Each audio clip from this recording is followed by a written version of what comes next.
Hey everybody, welcome back to the channel. Okay, today we're talking about a really unique topic, something that I've been thinking about for a very long time, and something that I've been seeing in the comments a lot of some of my other videos, which is Palantir's ability to enter into the consumer markets. We're going to do a couple things in this video. Number one, we're going to talk about why Palantir would even want to enter into the consumer markets and what market opportunity would there actually be if they entered into the mass market area of consumers. That's about 8 billion people to attack.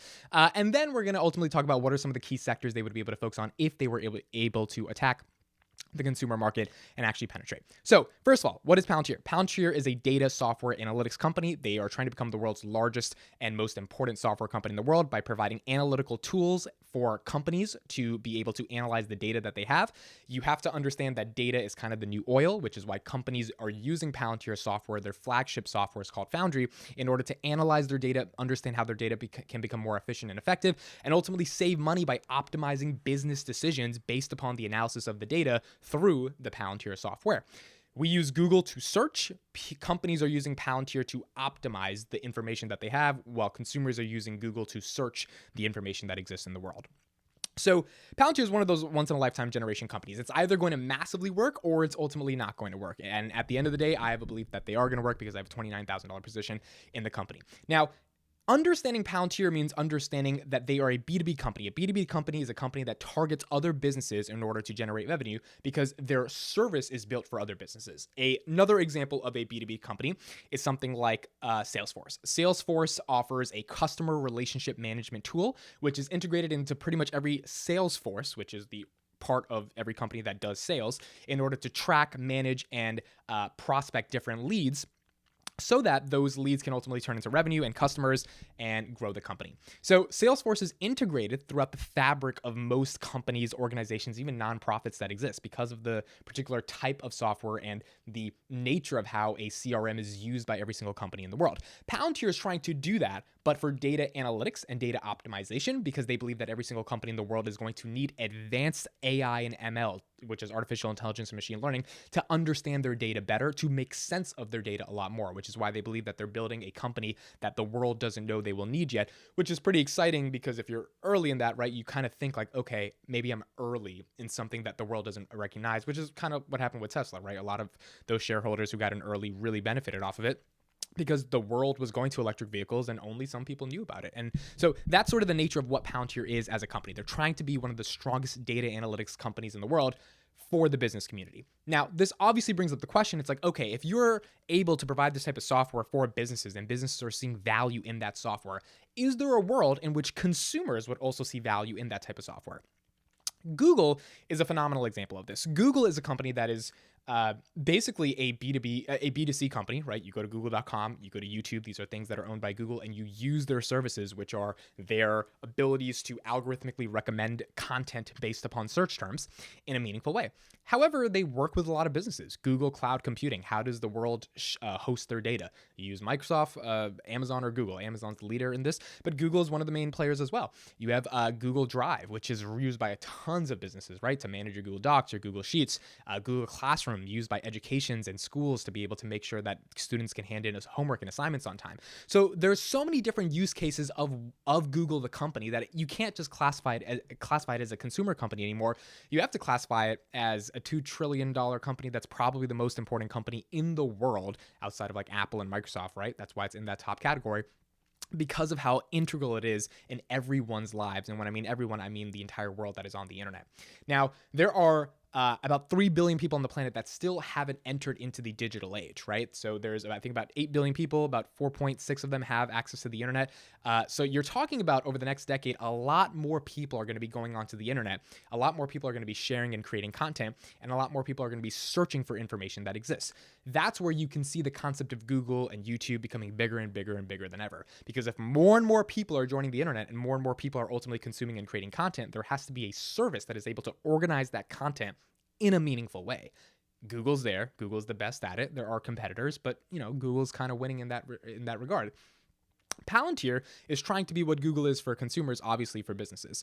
The question then becomes, can a business company or a business-based software company ultimately enter the world for consumers? Now, before I get into why I think Palantir has the potential to do this, two things. Number one, Salesforce is actually launching Salesforce Plus, which is like their subscription streaming services. I don't know if it's for consumers, but I do believe they're trying to offer it to businesses, and that might go to consumers. I'm not exactly sure on that. And Salesforce Plus is like just like motivation, business, leadership content altogether. It's like a Netflix of business education, right? Salesforce obviously thinks they're capable of offering this type of service because they're integrated into almost every corporate culture of the world, not even just America. So they believe that they have the ability to not only source content, but build content based upon all the things that they know. This is what LinkedIn does as well with like LinkedIn classes. You can go on LinkedIn and learn communication skills or management skills. So that platform, which is a professional network, which it's very B2C, right? Consumers are posting, consumers are engaging, is offering these types of skill sets that they're selling to all these institutions, which is basically content that they're selling. It's just professional content in a meaningful way that consumers and businesses can buy. So when you think of corporate B2B companies that have entered into the B2C era and consumer era, you're talking about companies that are taking what they've learned from the business to business world and seeing if they can apply it to consumers, right? Seeing if they can actually provide some services that are meaningful for the everyday person. I don't think, and the second thing I was going to say is, I don't think Palantir has this in their trajectory anytime soon. I could be wrong about this, but the reason I think they're not going to try to do this soon is because I think they're still trying to establish themselves on Wall Street, right? The stock's at $18. I think the stock would have to get to at least $100, $120 before they even think of going after another market, simply because Wall Street already doesn't like them, right? Wall Street thinks most of their revenue comes from the government. Wall Street doesn't believe in the software, or understand the software, or really understand what the value of the software is. And that's fine, right? Wall Street needs to see more numbers before they really understand it, even though their year-to-year growth is actually pretty good at 30%, right? They're meeting all their numbers. But the question ultimately becomes, does Wall Street buy into it? I think if they were to change courses and at this moment start focusing on consumers, it might shift focus away from what they're ultimately trying to do, which is be the fabric and the ontology of every single company in the world in terms of being the backbone of how they understand their data, which is a zero-in, get the entire market, right? 100% winner takes all. You've got to be focused in on that. I think when they get close to that, like 70, 80%, which could be 5-10 years from now, hypothetically, right? If they were to get there, that's when they would start focusing on consumers. And if they were to start focusing on consumers, I think there's a couple main areas, 3 main areas in particular that they would focus on. Now, there is an argument before I go into those 3 main areas that they try to focus on this in an appeal to Wall Street, right? They try to say, okay, look, Wall Street doesn't like us now. Wall Street doesn't think we're getting enough commercial revenue. Is there a world in which we can try to get commercial revenue, not only from businesses, but literally from consumers by providing the optimization of data software that we've created for businesses to consumers? I think that would be a little of a Hail Mary, kind of like a little bit of just like, let's see what happens. And maybe they would do it, maybe they won't. But ultimately, we would have to see if they make that decision to go that route. So 3 areas I think Palantir can really integrate in when it comes to consumers. These are things that apply to all of us, and these are things that I ultimately think are important to all of us, which is why they would have a chance to integrate if they were able to build these products and softwares for all of us. Number 1 is healthcare. Look, I think healthcare is incredibly important, not necessarily from a selling healthcare type of thing, but more so from a question of personal health, right?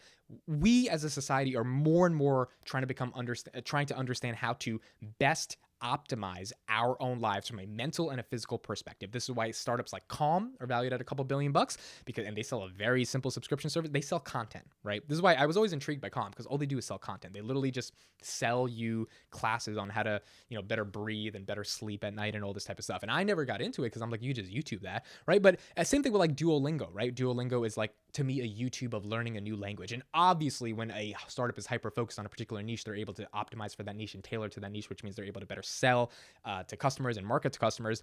But to me, it's always interesting because all that information is available online. So the packaging of information in and of itself is what is allowing a lot of startups to achieve a lot of market value, because they're going after one market and they're being the leader of that thing in that market. So this is really interesting for me, because if companies like Calm can get mass market adoption from consumers when it comes to the ability to sell mental health coaching and subscription services through the era of content, then is there a world in which a company is not just selling you content, but creating a software in which you input data about your own personal health, and then giving you suggestions and recommendations on what to do based on that data. So there's 3 areas I thought about. Number 1 is mental health. Number 2 is your body weight, your calories, kind of like, I guess, more broadly, your physical health. And number 3 is sleep. I think I give sleep its own category because so many of us, including myself, don't understand how to optimize for sleep. And there's like rings. There's a company like Oura Ring that tells you how long you're sleeping, and it measures your hours of sleep, all that stuff. So I think sleep is a big market. I think if consumers are more and more interested in their own health, and Palantir could offer software that inputs real data, meaning I slept 8 hours last night, or I have high levels of anxiety. On a scale of 1 to 10, I would say it's a 7 today, it's a 6 tomorrow, or yesterday, it's a 10 on Wednesday. Like, if you're able to really take that data at a granular level, calories, body weight, BMI, all that stuff, and then put it into this thing, Foundry for consumers, and then Palantir, the app, it would have to be an app of some sort, right, is able to then spit out different things to you, like, hey, this, and this need to change. Hey, this, and this you need to do. I think that would be valuable. I think a lot of people would pay, again, if you're paying $4 or $5 a month for content, why wouldn't you pay $4 or $5 a month for something that optimizes your data? Like, it seems very, very obvious to me, especially if the tool of that could actually explain to you things that you need to do and things that you need to change. So health and personal health in general, I think is a pretty big market opportunity if they wanted to create a software that could integrate with people, inputting their data and then giving them some types of results. Now, the results they would have to give cannot be basic, right? Like, I think the results they would have to give would have to be like really strong recommendations. The reason you use YouTube is because it recommends really good content to you. So in my opinion, like, they would have to give strong recommendations based off data. There would have to be some type of proprietary technology here. It can't just be AI and machine learning. It has to be that times 10 for consumers. And I think there's a way they could pull it off because they've done it for businesses. I just don't know what that would look like. But I do think that it would have to be like that, or at least somewhat like that, in order to get mass market adoption from tons and tons of consumers. And the Palantir brand, as a result of that, would start becoming known by the entire world, because when you're a consumer brand, everyone knows you, right? And the ability to stay relevant and even do marketing is a lot more easier. Like, I mean, Tesla is known by everyone because it's Tesla, right? Which means it's just easier to sell cars. So I think that would be one thing for Palantir. Number 2 is insurance. I think if they were able to build a consumer brand or a consumer app around car insurance, health insurance, life insurance, all powered by data, I think there's a chance they win. There's a life insurance startup that I know called Loop that basically optimizes data to try to figure out how much they should quote you on a price for insurance. So they put something in your car, you drive, they try to figure out how good of a bad driver you are, how likely you are to get into an accident based upon your geographic location, and then they give you a price. And they try to eliminate all other biases that go into car insurance, like your age, your race, and like how many years you graduated from high school, all that type of stuff. So if they could make a way to just get data to figure out how to quote you a quote, or how to write you a quote on an insurance policy, car, healthcare, and life insurance, and car insurance, those are 3 areas where Palantir becomes an insurance company, or they partner with an insurance company and becomes the data-driven platform by which they quote better prices, which is why you would ultimately use them for consumers, because insurance companies at the end of the day are consumers companies, right? They're selling insurance packages to consumers.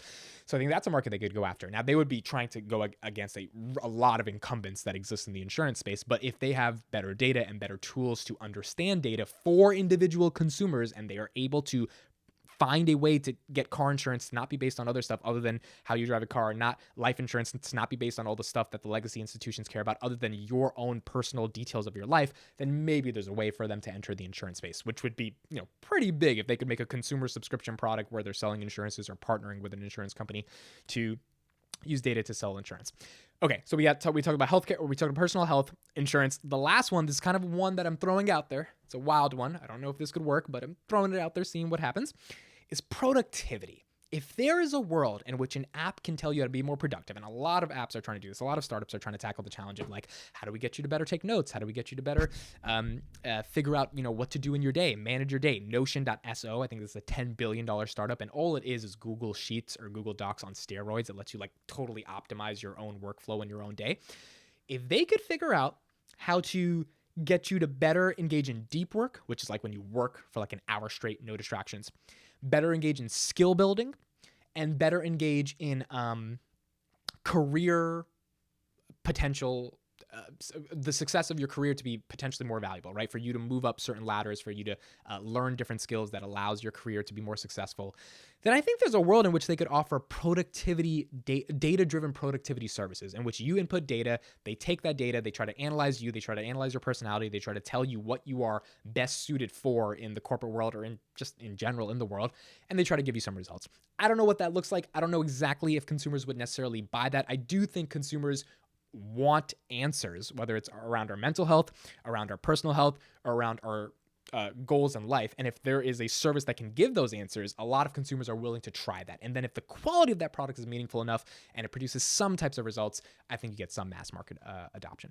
So ultimately, those are my thoughts on going after the consumer market. Again, I don't think this is going to happen for a while. I think they're really trying to hone in on the business market and like really become the fabric of every single company in the world that has any data that's relevant to business operations. And I think that's what they should be going after, because if they do go after that, I think they're going to be pretty big, especially because I think they're not the only one doing it, but they're the only one doing it in the way that they're doing it.